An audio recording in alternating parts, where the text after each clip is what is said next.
Super Mario Galaxy is a magical experience, with tons of worlds and galaxies to explore, as well as tons of fun and memorable characters to meet.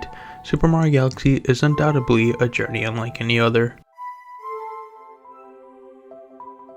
Remember when you finally come home after a long day at school and are able to lay back and play video games, running around the Comet Observatory, using power-ups to mess around with, or taking on Bowser for the 10th time? That feeling of just having fun after a long day is something most of us wish to experience once again. As a kid, you don't really understand the meaning of what Super Mario Galaxy left behind for players to take in, but playing through this game once again as an adult made me realize how great this game truly is. Super Mario Galaxy is an experience that leaves players who are keeping track of the story with a sense of sorrow, sadness, and emotions, and gives players who don't really care for the story a sense of happiness, completion, and satisfaction. Super Mario Galaxy manages to make anyone's playstyle enjoyable and fun throughout the game, even if you're a kid who just likes Super Mario, or an adult looking for an engaging story. This game can satisfy either need with equal amounts of success. Super Mario Galaxy begins with a short explanation of what's happening in the storybook type setting.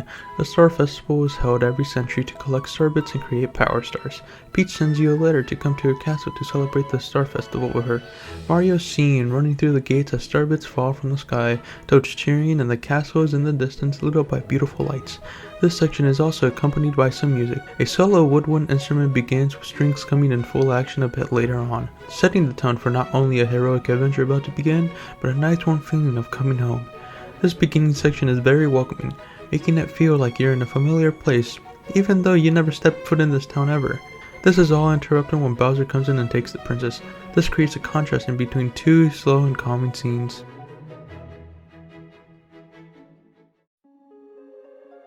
After Bowser's calamity, Mario wakes up to a curious Luma who just wants to play hide and seek. Then the camera zooms out to show this, a lonely planet within a sea of countless stars. This shot is important in how the player experiences the game without them even realizing. It gives a feeling of isolation and emptiness. The Luma then tells you to come play hide and seek with them and their buddies. As you run around the planet searching for these bunnies, you see houses scattered around with plant life sprouting. The Lumas in the buildings are here to make things not as isolated, making it seem like there is something out there instead of an empty vacuum of space. Soon, you'll meet Rosalina. Now it doesn't feel so lonely anymore. You can relate to this character. You're both humans. After a while, you'll reach the Comet Observatory, a lone ship in the middle of a starry void. Soon you meet Rosalina again, a familiar face. At first, the Comet Observatory is very lonely, isolated, and forgotten.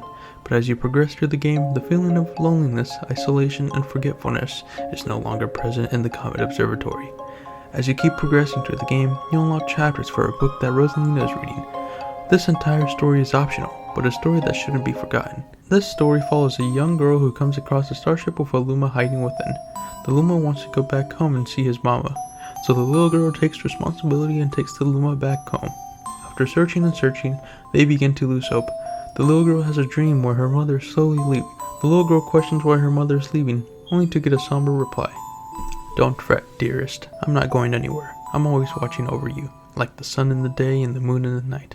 The little girl asks what will happen when it rains. When the sun and moon can't be seen, the mother tells her, "I will turn into a star in the clouds and wait for your tears to dry." The girl wakes up, wanting to see her mama again.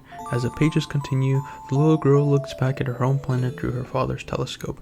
Looking through and seeing her old home, she cries and exclaims that she wants to go home and see her mother, crying that her mother wasn't really in the sky, but under the tree on the hill. She's then comforted by Lumas, and after wiping the tears from her eyes, the little girl and the Lumas set out to start fresh. They build a new place where they can call home, a place where you feel safe, the Comet Observatory. Every now and then the girl will look at her past and see the memories she made, but she's with her family now, the Lumas. This was the story of Rosalina. Rosalina's storybook really hits home. Its sad aesthetic and warm, cozy feeling. This story not only changed how we view Mario Galaxy as a game, but as an experience.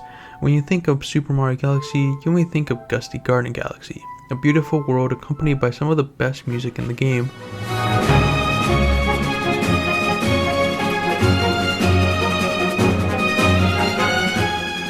Or you may think of Super Mario Galaxy's calmer moments, like Rosalina's storybook, what we just mentioned earlier. Everyone has their own thoughts and views on this game, but a journey hard to forget no matter who you are. There's moments in the game where the isolated feeling really kicks in. The garden is a dome in the game that is completely optional. It is a large field of green grass with rocks and stones all about. It's a very serene place, but it reminds the player that they are all alone without even telling you. Moments when you find the power star, it feels quiet and relaxed. There's no more danger, no more challenges to overcome, no more enemies to fight. This also gives the player the sense of loneliness, solidifying that the world beyond can be expansive and lively, but quiet and sad at the same time. Even though these worlds and galaxies may be lonely and quite sad to explore, you always feel like there's someone with you. The Luma in Mario's cap gives you that slight feeling of relief when out and about. You completely forget about the Luma in your hat, but you can feel its presence in the game as you go on your adventure.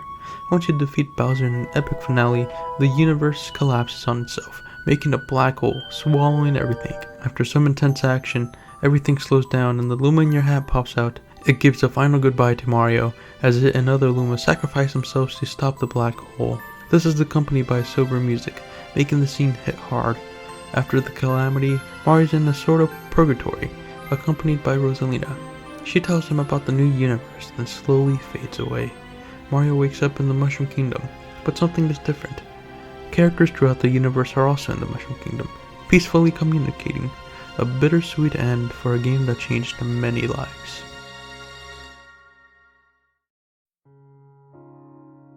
Super Mario Galaxy impacted me in a major way, pretty much establishing who I am today. My love for space and stories originate from Mario Galaxy. Super Mario Galaxy is a game that can be played many years into the future, and they'll never get old. Hearing Mario's wahoos and collecting all the stars is something we all wish we could experience again. Super Mario Galaxy is not only a fun game, but a story of isolation, sadness, and emotions. Sometimes we make memories without even realizing. I'm Fernando, and thank you for watching.